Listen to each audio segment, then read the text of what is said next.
মারধর, বাড়ি ভাঙচুর, বোমাবাজি সহ একাধিক অভিযোগে আদালতে চলছিল মামলা। কিন্তু বারবার আদালতে হাজিরা এড়িয়ে গেছেন তারকেশ্বরের সন্তোষপুর গ্রাম পঞ্চায়েতের প্রাক্তন প্রধান তথা এলাকার দাপুটে তৃণমূল নেতা স্বরূপ ঘোষ ওরফে ডাবা। কিন্তু গ্রেপ্তারি পরোয়ানা জারি হতেই এবার আর রক্ষা পেলেন না তিনি। গতকাল সন্ধ্যায় তাকে গ্রেপ্তার করে তারকেশ্বর থানার পুলিশ এবং আজ সকালেই তাকে চন্দননগর মহকুমা আদালতে পেশ করা হয়। উল্লেখ্য, ডাবার বিরুদ্ধে 2010 সালে বোমাবাজি এবং 2014 সালে বাড়ি ভাঙচুরের লিখিত অভিযোগ হয়েছিল তারকেশ্বর থানায়।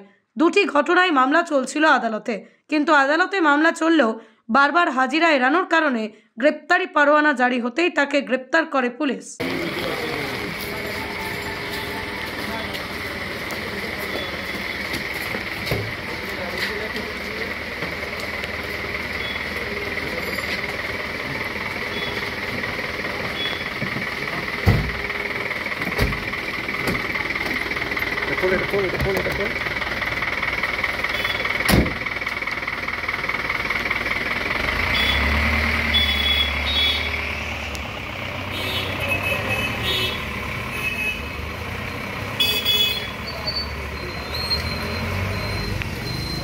Apollo multi speciality hospital. যোগাযোগ নাম্বার 03212276400 অথবা 9474147604।